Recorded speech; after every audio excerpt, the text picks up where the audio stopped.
looking forward to talking to this audience about holiday event planning and building an engaging culture in the workforce. Today's agenda is broad. It's going to cover various items that are appropriate for this time of year. So we want to talk about how you can make sure you have an inclusive holiday event planning and execution in the workplace. We're going to talk about the do's and don'ts related to holiday events so that you can avoid that post-event regret that often happens by management and HR in a workplace. We want to also then switch over and talk about the biggest core part of this presentation for all of you today, which is defining your culture and recognizing what it really is and promoting what you really want for your business. And then we're going to talk about teaching, implementing, and maintaining an engaging culture in your workplace. So my goal is always when I do these webinars for this audience is to make sure that I'm doing a good job of transferring my knowledge and experience to all of you to make sure you're able to mitigate the various risks and liabilities that happen in your business that's either associated with this holiday events or other employment practice activities. And I also want to provide strategic guidance to you all and advice on developing a sustainable and collaborative as well as engaging culture in your workplace, as that will help lead to sustained and continued success for each of your businesses. So let's talk about holiday event planning and various strategies to avoid the risk. When you're thinking about planning for holiday events, one of the important things to make sure that you do as an organization is that you're inclusive with the planning committee. Many organizations over time end up with what they just call a Christmas party, or they end up with other activities that could potentially right off the bat cause problems in the workplace. So one way to start avoiding that is making sure that it's not just a leadership team or just the management team per se that's involved with providing guidance or being part of this planning committee. Include human resources and then be inclusive of various people in the organization. And if you were to do it in the ideal capacity, you would do that by also including people from various levels in the organization.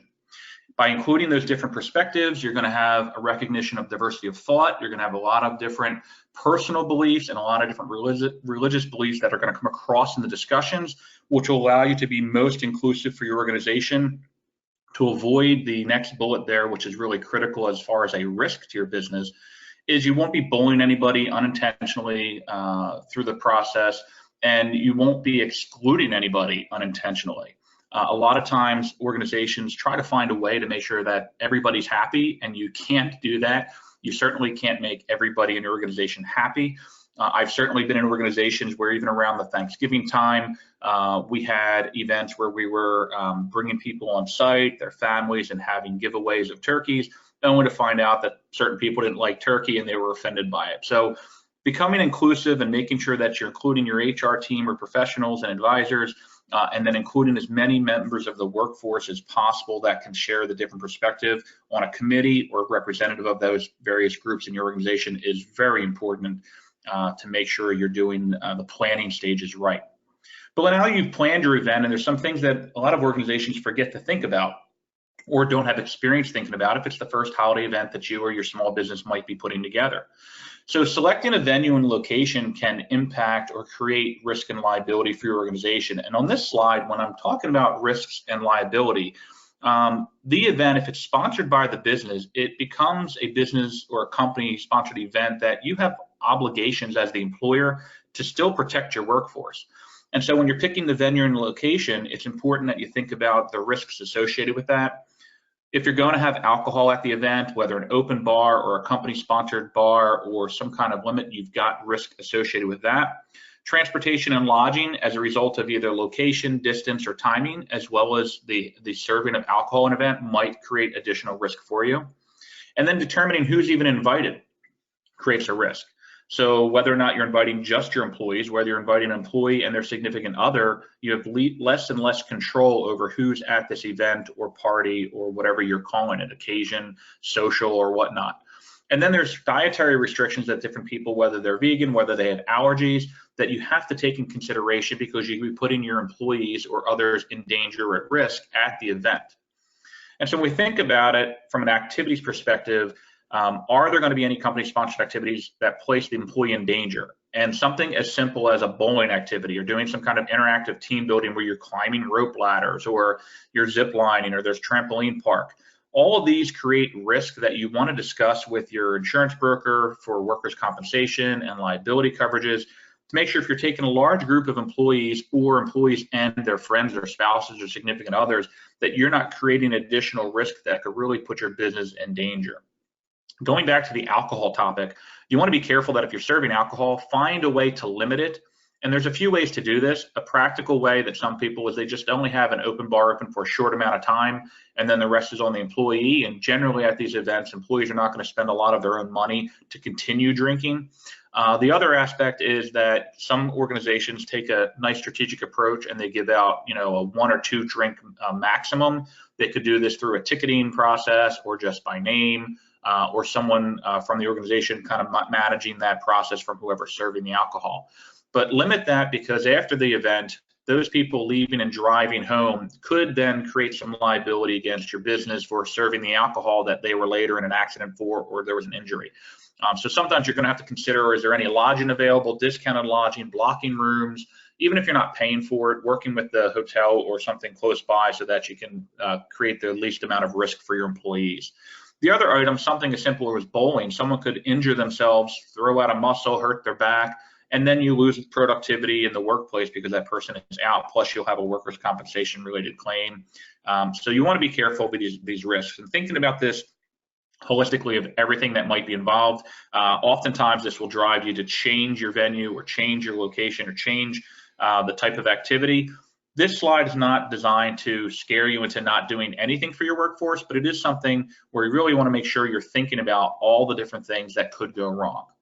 You want to make sure that when you are having these events, you train your management team or your people leaders for the other things that happen.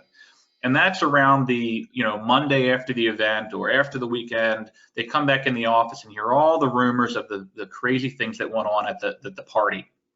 And some of those things can be extremely damaging. So provide the right amount of training to your people leaders about what your expectations are as a business and what behaviors are acceptable. Make sure they understand they're responsible for their actions and that they're an ambassador of the company. So if you're at a venue that's a restaurant and bar and you're acting up, people will learn which company is there and who's part of it. And nowadays with our cell phones and our social media that's out there, it's very easy to snap pictures. It goes viral. Next thing you know, you've got this negative perception of your organization. And make sure your people leaders that you're training and sharing your expectations are providing clear expectations then down through the ranks to the respective staff that's going to attend the event. So training is critical in setting those expectations. And I wanted to just highlight some of the potential risks and the real dangers that happen at company-sponsored events. And it doesn't have to just be a holiday event. Anytime you've got any off-site activities, especially if there's alcohol involved or if there's hotels and overnight stays involved, a lot of these items could come up that you should be prepared for and aware of. Harassment can happen off-site, especially quid pro quo, which is this for that, and scenarios where someone in authority is asking something of someone that's a direct report or a lower level than them. This happens often when you have off-site company events or parties where the risk is there and people claim this has happened. So training your managers and making sure they understand what this is and what it's not is important. We talked a little bit about injuries that could happen. That would be workers' compensation claims. So select your activities and what you're doing well. I certainly recommend against asking any of your employees to get on top of the table and make a toast, and other things that may be silly or fun at the time, but really could put yourself and your business in danger. Think about who you're inviting to the party and your approach. There are laws and regulations around how people should be compensated. If it's a company event that's voluntary to attend or whether you make something mandatory, you don't want to run into a failure to pay situation where a non-exempt employee claims they had to do something and weren't paid for it. So just make sure you're checking with your HR professionals or your employment attorney relating how you handle these types of events if non-exempt employees are in attendance as well. You don't want to unintentionally discriminate against anybody. That could be through the invitations you send out or who you allow to come to the party or who you don't allow. And then physical harm or injury to the employee could happen. Ruined reputation is something that really we all need to be aware of nowadays, again, with social media and the ease in which it is to share information and publish pictures and other activities. And then finally, you don't want to end up where you go out and your leadership team is acting up, not behaving in a way that conducive with your expectations and not aligned with your values and the mission of your company. And then you get back in the workplace and your employees lose trust in you, they lose respect, and therefore you'll ultimately lose engagement, which is something we're going to talk a lot about later in this presentation. So I want to make sure you really think about all the dangers associated with these types of company-sponsored events. Moving on, now that we got that out of the way, and hopefully you really take that to heart and think about it as you're planning and moving forward in this holiday season, but again, it could be any company-sponsored event. We want to talk about culture and culture in the workplace specifically, and we really want to understand what culture is and what it is you want to have in the workplace. And so I want to ask everybody in the audience today to think about what are the top 3 criteria you might consider when you're determining if you want to do business with some company. It could be whether you're going to buy from them, shop with them, go online, research them, let them be a supplier to your business, let them be a consumer of your services. But what are you thinking about when you're going to consider them? And perhaps some of the things you're going to consider are, is that organization socially responsible? Do they have a good reputation in the marketplace? What is their leadership team like? What is the leadership team's reputation? What is their experience and capabilities? Have they done successful endeavors in the past, right? So we're looking at all these various things. Is the company a best place to work? So if you're looking at it from a consumer perspective, if you're looking at it from an applicant perspective, all these things may come to mind when you're thinking about it. And ultimately, you might want to find out whether they have high turnover or low turnover. Do they retain their employees, especially in the service industry perspective? If you're working with an organization that perhaps provides you technical support or customer service, and every time you call your account manager or your rep, it's a different person, it certainly loses continuity of a relationship and actually could be negative for your business. So you're thinking about all these things, and believe it or not, all these things you're thinking about are what an organization is working on developing through their culture and making sure that they build a strong culture that has positive results on these characteristics. And so here's some of the things I want to make sure we cover today and that we're going to learn about is building that culture itself, defining it, understanding it, and thinking about culture in the most appropriate way for a business environment. We want to talk about the importance of business culture and how it impacts all those items I just listed that hopefully you were thinking about when you think about how you decide when and who to work with from a business perspective. Strong cultures versus weak cultures, just simply we're going to talk about some attributes and the benefits or pros and cons of that. We're going to talk about engagement, because certainly engagement is a driver of your culture, and also engagement drives the success and sustainability of your business. We'll talk about various methods of engagement, and then we'll just do a quick recap of the topics. So in the most general of terms, when we think about business culture, I want you to think about it as the behavioral norms and actions of the workforce. I've asked business leaders for over 20 years what culture is or what their culture is, and I've gotten everything from it's our mission, it's our vision, it's how people work, it's how people talk, it's the way we look. I've had people say it's just the culture. Culture is our culture, it's what we are. And so there's such a vast view of what it is. That must indicate that it's very hard to sustain it, it's very hard to develop it, it's very hard to manipulate or influence it as well. But think about it in terms of how people actually interact and work at their place of business. And so how they behave and how they perform their job ends up being the culture of an organization. And there's both visible signs of a culture, and then there's invisible causes that lead to how your culture is impacted. So digest that for a second, and we're going to start thinking about all the different aspects of a business culture. What you see here on the screen is a variety of items. So language, communication, artifacts, and then the rest that you see here. All of these are contributing aspects of culture. They might not all have the same level of impact on your culture, depending on whether you're a new startup, whether you're an established business, whether you've been around for centuries, for decades and multiple generations. But the reality is all these certainly contribute to and have various impact on your businesses. As we go through these slides, and we're going to cover each of these topics in depth, I want you to think about putting it in the context of your own organization and your own business. Because if any of these are missed or any of these do not align with what your goals are of the culture, this is how you want to approach it. You want to break it down into these categories and find out how you can start implementing behavioral changes or communication changes or practices that align with what your goals are.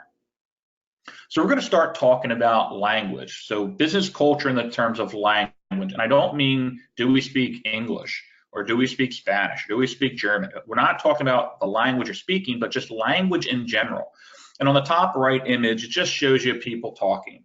And the bottom left, it shows various means in which we communicate in this day and age, especially as millennial and other generations come into the workplace and are accustomed to different forms of communication.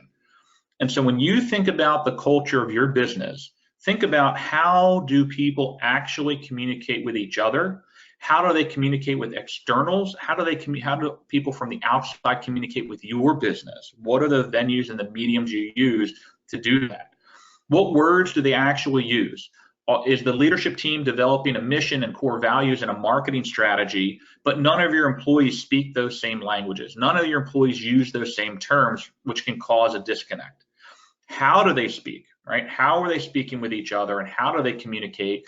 And then a lot of organizations use various acronyms that may not be common to everybody in the workplace, especially if their background experience is a different industry, or it may not be just so easily understood by the public or your consumers or potential customers and clients.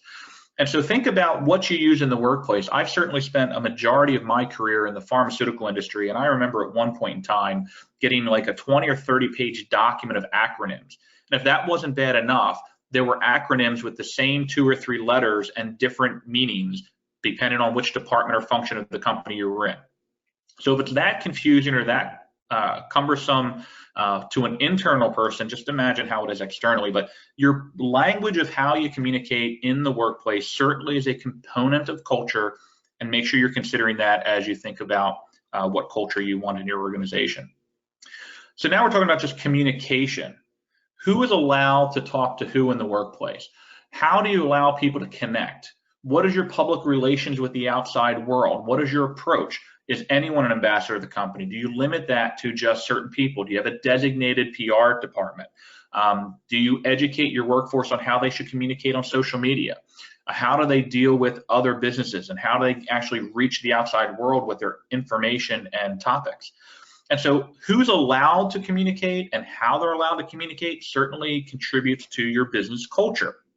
And so if you think about it, where everyone feels like they're not allowed to say anything about your business at all other than your marketing department or your PR department, they may feel censored. When in fact, a better strategy might be, in some circumstances, educating your workforce so that they are communicating with the outside world differently than historically. And that allows it to become a competitive advantage, and they become ambassadors for the company. Artifacts. When you think about artifacts, you might think about historically, people that are doing a dig out somewhere, and they're archaeologists, and what are they going to find? Well, that's actually in the context of what I'm speaking about here. In your workplace today, wherever you're sitting, listening or watching this webinar, or wherever you might meet and congregate for performing work, your office design and workspace certainly portrays your culture. And so if you were to look at this image that I just presented on the screen, your brain immediately sends some messaging to you about what you're seeing. You could think about, oh my God, these people go in, they clock in, they sit at a desk all day, they all look at a computer screen and they leave.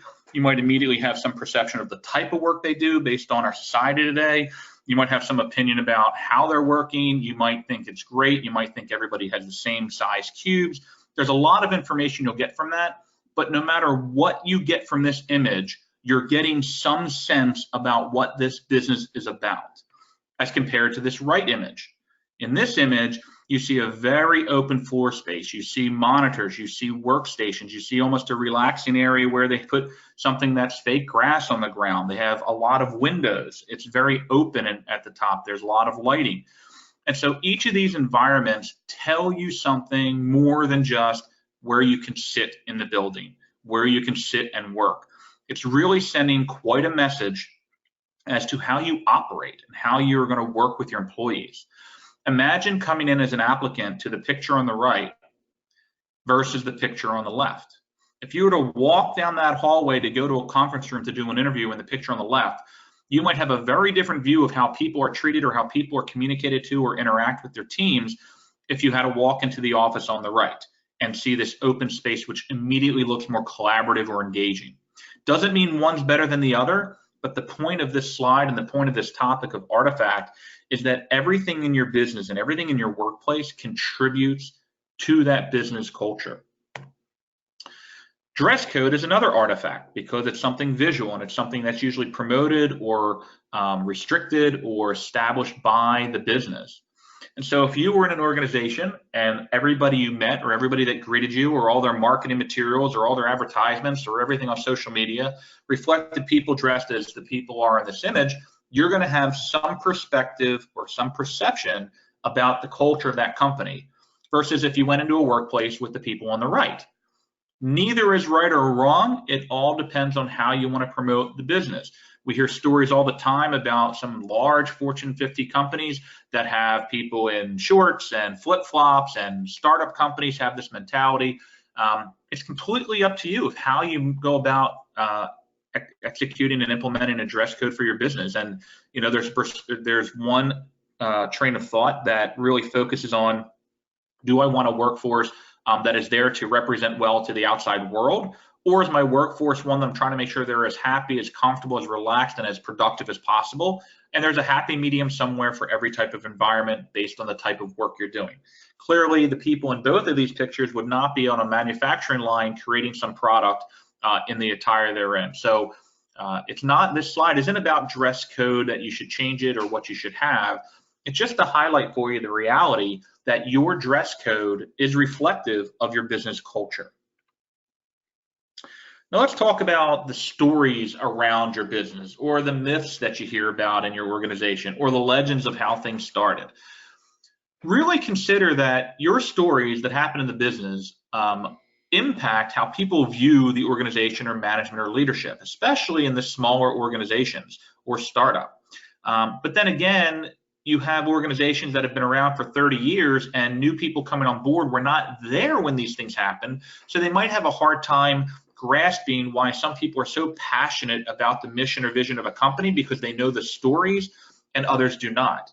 Another area that really contributes to your culture are the lessons you learned as an organization. So let's start with the stories. Let's think about that for a second. So in a story, let's say you had a leader who had some challenging medical situation or had some challenging problem in their life that they had to overcome. And they built that product or service around that drive and desire to make the world a better place. Suddenly that story or that legend about that person and why they started the company can move and motivate the people in your organization to align with where you're going. And that just becomes part of that culture, that everybody understands the story and everybody kind of rallies around it. From a lessons learned, this is when your organization maybe hit a major challenge or an obstacle. For example, in the pharma world, it could be an audit that went bad. In technology, you could have had some software that didn't work, could have had an implementation that went bad. Whatever that is, those that were part of that process that walked away with the learning was collaborative and everybody was engaged in that process, and now they all have that common piece of history to think about. That also drives your culture and how you're building your organization. And same with positive events that happened and then traumatic changes. Maybe it was a merger and acquisition. Maybe some members of the leadership team left the organization. Maybe someone passed away. Whatever it may be, it caused a major change in the organization. Maybe it changed leadership, or maybe it changed the views of how the company would be run. But all of these items really impact your business culture. And as you see in one of the biggest parts of that image on the screen is organizational culture, right? What's the culture of the organization? And so one of the things to think about is, how do you promote and share your stories and myths with your employees? And one of the things we're going to learn about as we get into the practical strategies is when you do that and how to do it effectively so that people are aligned and people are really thinking about the same thing when they're thinking about the organization's goals and why the mission or vision is what it is. Ceremonies are another topic, and this may even touch on the earlier topic of holiday events or company-sponsored events. You know, are there normal rituals for the business? You know, is there a time where people do happy hours? Are there morning meetings? Do some of your managers have huddles and others don't? Do you do things that motivate the staff? Do you have a public announcement in the morning? I think back to early years of school and education when they would have a morning announcement and let everybody know what's going on. And is the practice consistent? or are only a few managers doing it? I know some clients I've worked with that they talk about 1 or 2 teams are always doing the best and performing at their highest level, and they've got a team or 2 that just doesn't. And if you dive in and think about it, they'll say to me, our culture's the same. I don't know why one team's doing better than some of these others. And what you'll find is there's individual supervisors or people leaders that are very consistent in what they're doing that's aligned, and maybe others don't, creating an inconsistency in the workplace, which then can erode or break down your goals of having a culture. So think about what types of rituals you have, what you do, how you do them, when you do them, and are they effective or not to align with what you want the organization to think or feel about where you're headed. Performance appraisals. Some people are really surprised when I bring up performance appraisals as a way to build culture. But the process of performance reviews, or I like to view it as professional development in the workplace, the goal of that really is about setting goals and expectations collectively and engaged with your workforce and your staff, and then giving feedback, receiving feedback, which builds trust and engagement, and then making sure that everybody has the tools and resources and support that they need to be successful. So if you're doing that process really well, whether you're using technology, a piece of paper, or just meeting regularly, however you're doing that is a facet of the ceremonies in your organization, which is a piece of your culture. So if you were to say all of our people have professional development and all of our people have opportunity to grow and receive feedback, and I go in and interview 4 of your employees and they all tell me they haven't had a review in 2 years, there's a breakdown in that culture, and there's a breakdown in that program internally to make sure that it's consistent, right? And then the benefits of that for the business and the employees can be lost. So it's a critical piece of your culture. And then company social events and recognition, that's important too. A lot of people would do a better job or be more engaged with their workplace if they just felt like there was recognition, making sure that if there are social events that everybody's included. But whatever you do, if you're known for doing that party every year, or you're known for having that recognition day where everybody really feels great about what they're doing, or you go to a park and you do a picnic for your employees, whatever that is, it's part of your culture, and it can add value to your productivity, it can add value to the engagement, and it can certainly add value to your competitiveness in the marketplace. Changing gears a little bit, we're going to back up and think about your values as an organization. And so leadership often is the team and the individuals that are trying to establish what the values and the work ethics and the moral codes are of the business. But always remember that each and every one of your employees have their own values, ethics, and moral code. And so it's about aligning them, making sure that what your values are communicated or established. A lot of times I recommend that your mission and vision statement should be on every agenda, every document that circulates the organization, every announcement on your website and in your marketing materials. You want to talk about and communicate what you stand for as a business, and identify for your workplace who you're trying to help. What does your product do for people? What does your service do for people? Because if they can get behind that and understand it, their values and ethics and moral code will really align with yours as a business entity, and that will produce a really aligned, cohesive culture between people. And it can be extremely motivating. If you have a very motivating culture and a very motivating core value, it really drives people to want to work for you, and it drives people to want to do a really good job, which becomes, again, your culture can drive a competitive advantage. Let's think about decision making in your organization. Some people wonder, how do decisions get made? And sometimes they say, I talked to my supervisor, I gave them an idea, and I never heard back, and I don't know how anything gets done around here, and I don't know how I can be part of the team. So culture really can be impacted by whether or not you allow the workforce to understand how business decisions are made. And so with this slide, I want to kind of really think about, on the left, it's implying that the image is implying that people are gathered together, they're collaborating, they're sharing ideas. And on the right, it's just an image saying, hey, are we squashing people with ideas? Are we allowing them? Are we putting a burden on people where they couldn't even help if they wanted to? But your culture drives whether or not people are willing to share their ideas. It drives whether or not people are willing to help the business, whether they want to contribute to the business. A person that's not engaged and doesn't feel like they can align or be part of the culture certainly aren't going to take the steps on their own to do things that contribute to the business even without being asked. So think about how business decisions are made in your organizations. Are they made in a vacuum? Are they transparent? Do people know what's going on and how decisions are made? Do they also know who makes the decision? Sometimes they'll tell their supervisor, and the supervisor says, yeah, I told management, and I can't wait to hear back from them. That creates a breakdown in the workplace. That's not a really good component or perspective to have as an employee, thinking that, suggestions go nowhere. And then who gets a say? Really, ultimately, this slide is to promote the fact that your employees should be given a voice, and the way you go about engaging them, being collaborative, and giving them that voice really impacts your culture and will really impact the ability for you to get out of your employees the most that you want to get out of them, all their capabilities, all their competences, so that you can improve the intellectual capital of the entire organization, taking advantage of that great asset, human resources.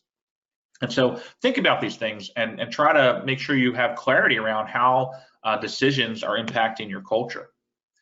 And so the importance of business culture, right? It sets the tone of your staff. It also lets customers know how they're going to be treated, right? Once you have a business culture established and people learn about it.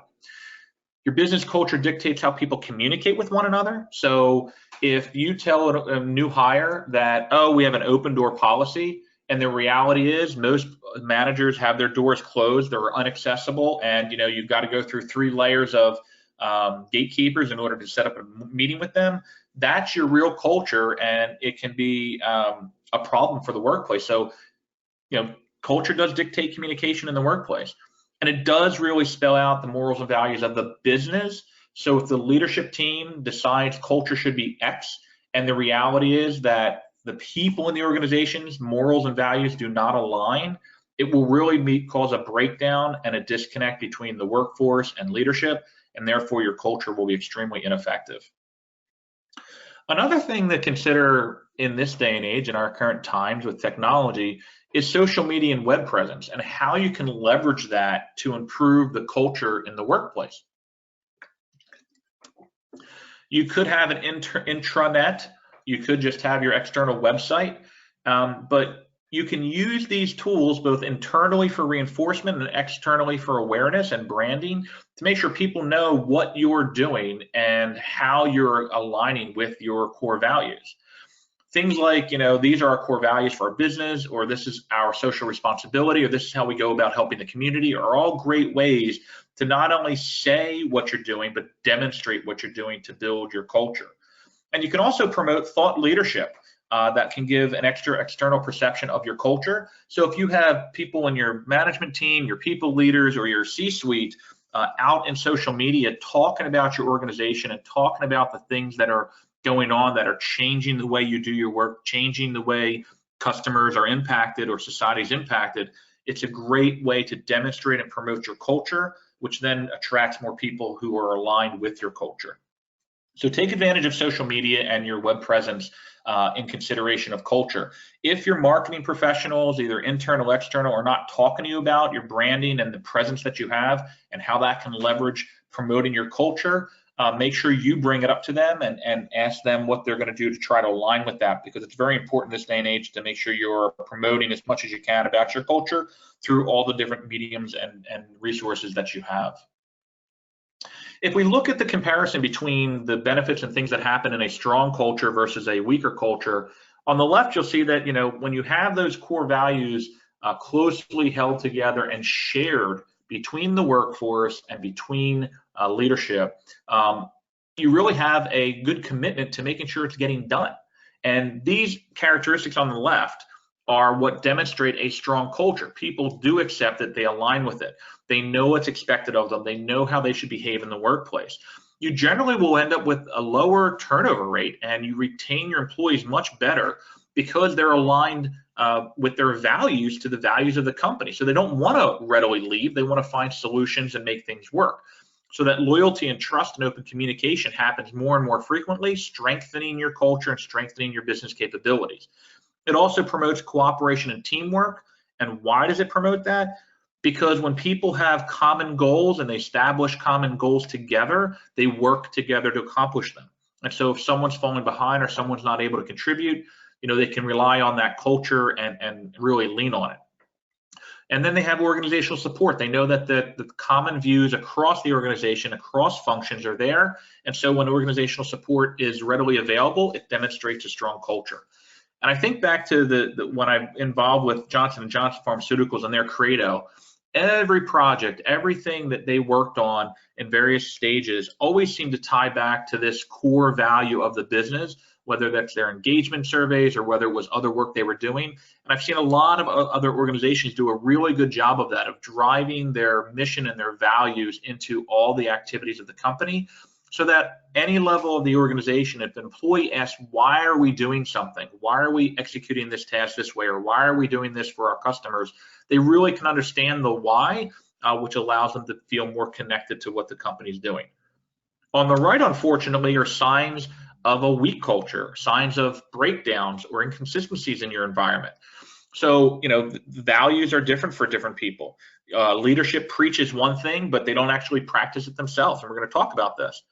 People who are unsure of what their role is in the company, they don't know what's expected of them. And kind of the opposite of the strong culture, right? High turnover, there's not a lot of satisfaction, there's no trust in the workplace. So these are signs that your culture is not where you want it to be. And if you want to have the benefits and the attributes of the strong culture on the left, there are things you need to start doing as quickly as possible to start implementing these behavioral changes. Because again, culture are those behavioral norms and actions of the company. And so you can't just tell them what you want the culture to be. You have to demonstrate it, model it, and provide it. So that was all what culture is. Let's just actually talk now and spend the rest of our time together today talking about how you get there. How do you build that culture where they're engaged and it's really productive and it's kind of achieves the vision you had in your mind for your leadership team, your C-suite, or just managing your own business. So it all starts at the beginning of getting employees. It starts with talent acquisition. And so from the very time you post a position online, on your website, in a newspaper, on a radio, however you're posting it, that is sending a message about your organization. The way you word the information, the way you present it, where you present it, how you present it is going to indicate a lot about your culture and your organization. If you only have a billboard or you only have a newspaper ad, it's going to be very different than someone that's blasting out information on social media and using various social media tools and Pinterest and Snapchat and LinkedIn, all these other tools available. That tells an organization, tells applicants about your organization in a way of, are they socially adept? Are they technologically advanced? Are they lagging the industry? Are they ahead of the industry? It just gives a lot of information. How you do your interviews. Are you doing video interviewing? Are you doing only phone interviewing? Are you doing in-person interviewing? The system that you use. Does your website say, send us your resume to this email address? Or do you have an applicant tracking system that creates an account and profile that allows that person to be more engaged in the hiring process? And how you message things, especially during the interview process, is highly indicative of your culture.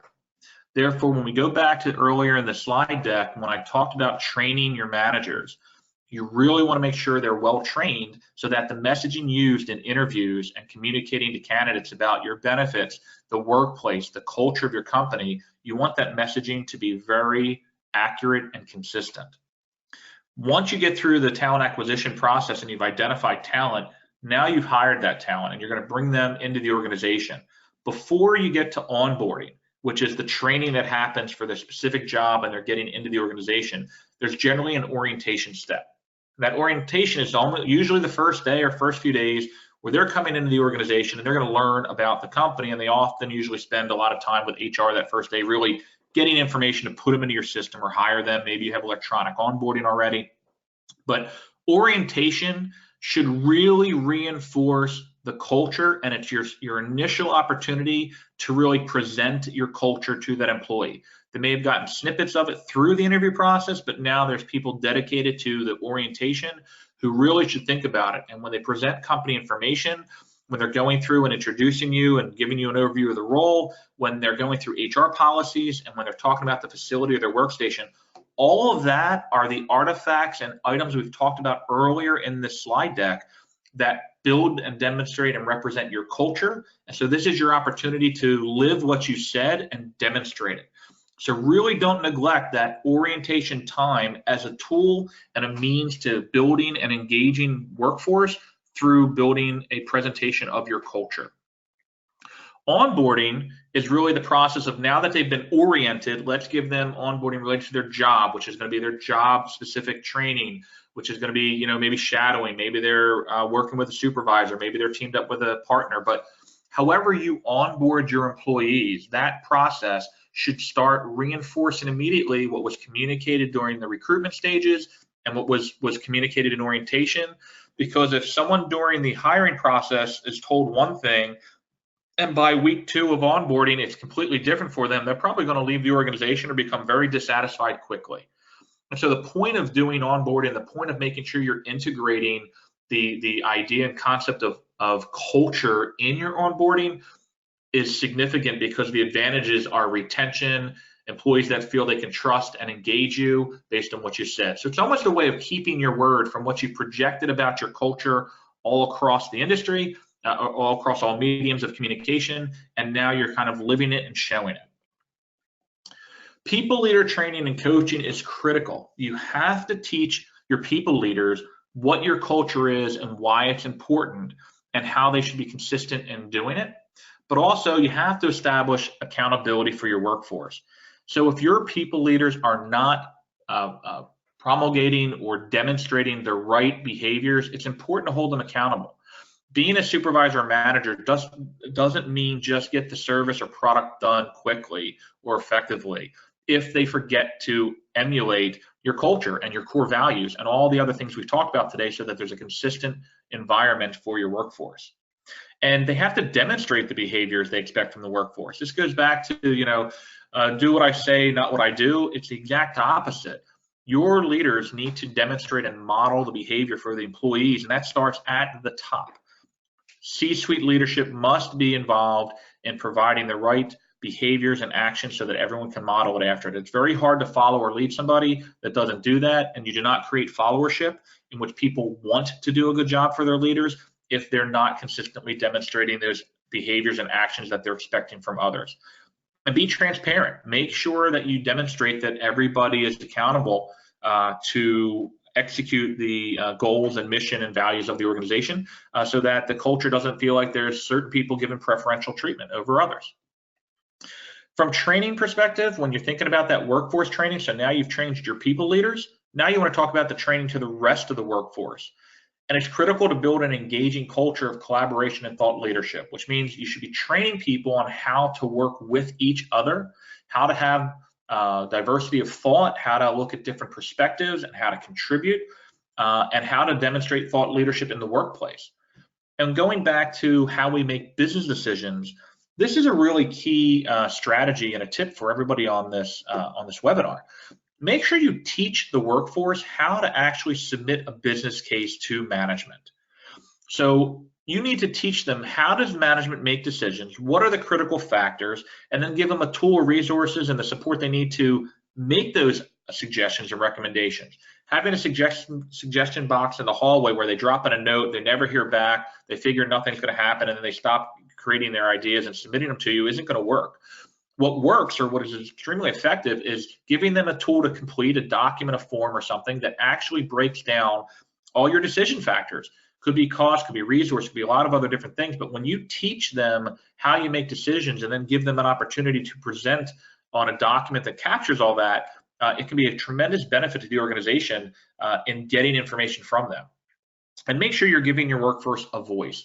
And whether that's through submitting a business case, whether that's a forum where you're having regular lunch and learns, or your town halls, or engagement surveys and projects, but make sure you're doing those things, because if they don't have a voice, you're going to lose them and they're going to drop out. And if you have a culture of an open door, collaborative environment, or you're promoting that and people don't have a voice, it's contradictory.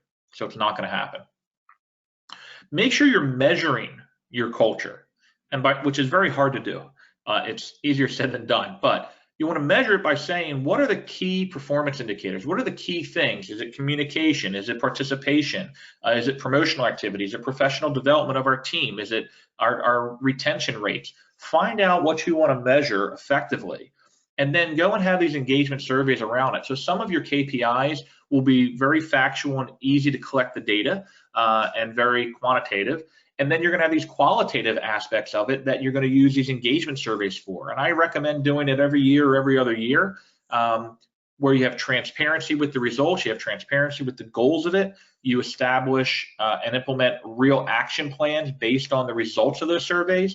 And by the way, when you're doing those projects and you're building your project teams, try to be inclusive across the organization of who participates in creating the solutions and implementing the solutions, because that creates more engagement and will promote your culture. And then report your successes out as well as your failures. If a team gets together to try to address an issue and they fail at doing it, report it, because we're all going to learn from that process and make different efforts and contributions in the future to try to overcome it. So engage that way and be very collaborative in solving your business problems.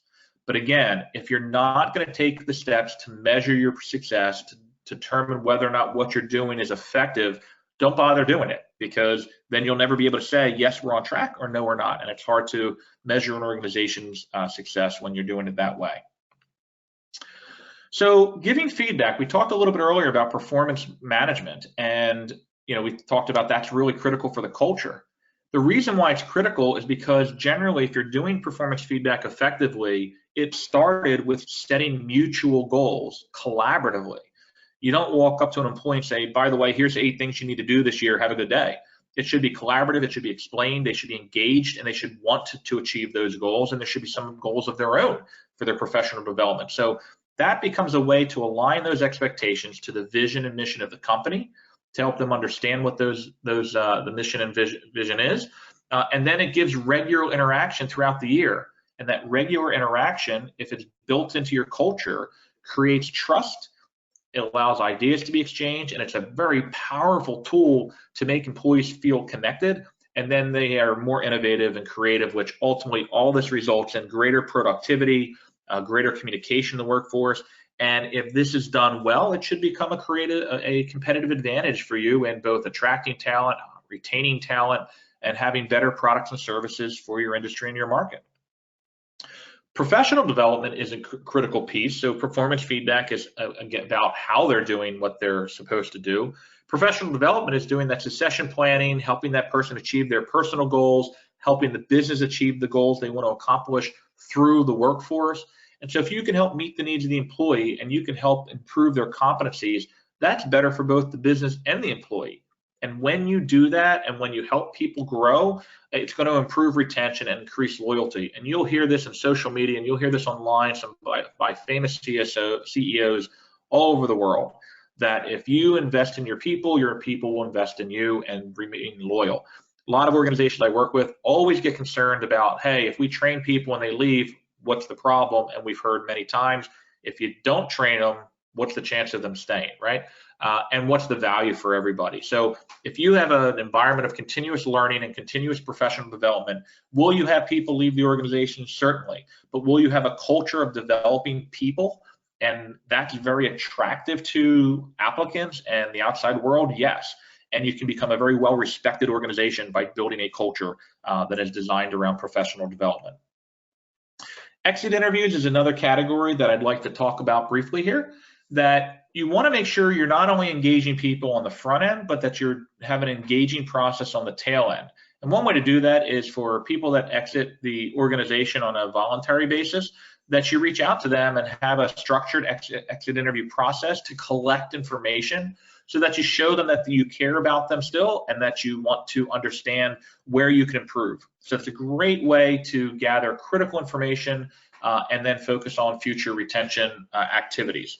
And then it's also a way to just learn from the workforce, right? So we're going to be able to learn from the workforce and understand how we can make changes to our culture. And you also learn what they really view your culture to be. So exit interviews can be a good tool to help identify and measure how effective your implementation of culture and the various behaviors and actions of the workforce impact everybody, and then you can see if it's really happening. Many times I've worked with organizations that there was a difference of opinion in what the culture was, and so alignment with that is very critical. And exit interviews are one way to find out from people who are leaving, who are often very open and honest when they leave, to find out if you've been effective. So try to implement exit interviews if you can. So let's recap quickly what we talked about today. Early on, we talked about holiday events and what we need to do to protect our employment practices and protect our business with planning and activities and risks and liabilities related to holiday events. We also talked about just what culture is and the importance of a business culture. We touched on social media and leveraging the web. We wanted to talk about the differences between strong and weak cultures, and we covered that and the attributes of each. I covered engagement, an overview of what engagement is and how you build that foundation.